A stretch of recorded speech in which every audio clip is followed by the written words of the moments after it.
अदनान, आप लोगों से कहते हैं कि आप भारत इसलिए आ गए क्योंकि यहाँ के लोग आपको बड़ा प्यार करते हैं, लेकिन लोग कहते हैं कि आए हैं माल के चक्कर में, पैसा कमाने। भारत में अच्छी मार्केट है, हिट होते हैं, पैसा मिलता है। और हमारे एक लीडर ने कहा था, पैसा खुदा तो नहीं, लेकिन खुदा की कसम खुदा से कम तो नहीं। मैं एक बहुत प्रिविलेज्ड फैमिली से ताल्लुक़ रखता हूँ। ऊपर वाले की कृपा से मुझे कभी पैसों की लालच नहीं हुई, क्योंकि मैं ऐसे परिवार में, ऐसे घर में पैदा हुआ जहाँ पे ऊपर वाले का दिया हुआ सब कुछ था। तो पैसे का जहाँ तक ताल्लुक़ है, उसका कभी भी मुझे उसकी कभी मुझे लालच नहीं हुई। मैंने कभी भी कोई फ़ैसला पैसे की वजह से अपनी ज़िंदगी में कभी नहीं किया। और एक आर्टिस्ट जो होता है वो तरस रहा होता है एक ऑडियंस के लिए, वरना चार दीवारी में कोई भी बंदा 30 मार खान बन सकता है, लेकिन एक आर्टिस्ट की जो खुराक होती है वो एक ऑडियंस होती है। तो वो खुराक आपको पाकिस्तान में नहीं मिली? वहाँ नहीं चले आपके वीडियो? मिली, बिल्कुल मिली, और वहाँ से मुझे बेतहाशा प्यार मिला। लेकिन इंसान चाहता है कि अपने फ़न का मुज़ाहिरा और आगे लेके जाए और दुनिया के सामने पेश करे। देखिए, सच तो ये कि जो वीडियोस वहाँ बनाए थे आपने, जो गाने वहाँ कंपोज किए थे, वो वहाँ इतना नहीं चले, उन्हीं को यहाँ आपने पुरानी बोतल में नई शराब बना के डाला तो चले। एक्चुअली क्या है, मैं आपको बताता हूँ। जो गाने मैंने 98 में मैंने रिलीज़ किए, वहाँ पर अचानक लोगों ने ये, कुछ लोगों ने ये इंडस्ट्री में लोगों ने ये सोचना शुरू कर दिया कि इनके गाने जो हैं वो नहीं चलेंगे, ये तो ख़त्म हो गए हैं। एंड तो वो गाने जो थे, वो उनको कोई मार्केटिंग या कोई पब्लिसिटी उन्होंने दी ही नहीं।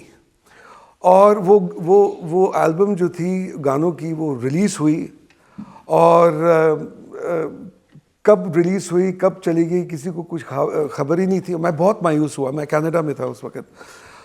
लेकिन मेरे अंदर एक थोड़ा सा वो यकीन था कि और मुझे पता था कि उन्होंने जानबूझ के उसको प्रमोट नहीं किया।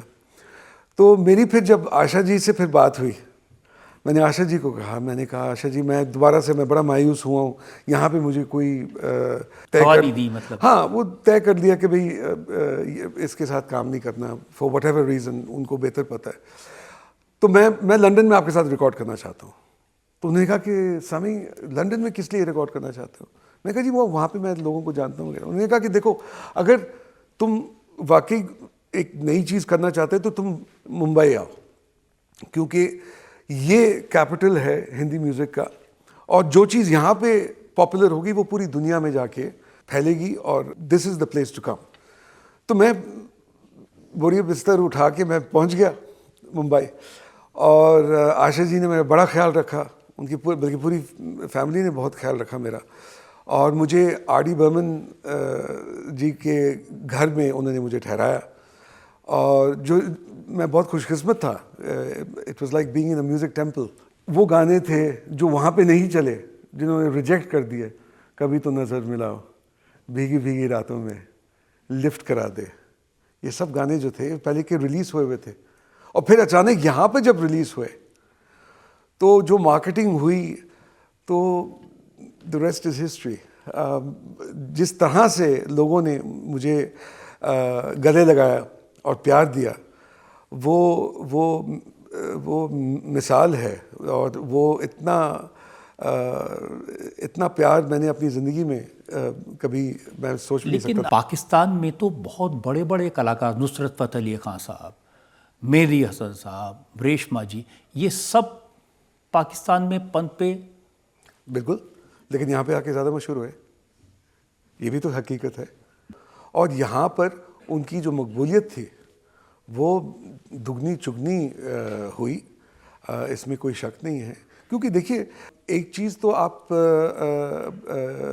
डिनाई नहीं कर सकते कि यहाँ पे जो ऑडियंस है, जो मासेस हैं, क्वांटिटी बहुत है। और जो यहाँ पर एक म्यूज़िक की तरफ ख़ास तौर पे जो एक रवैया है, एक एटीट्यूड है और जो कदर है, वो उसका मुकाबला कहीं पे भी नहीं किया जा सकता।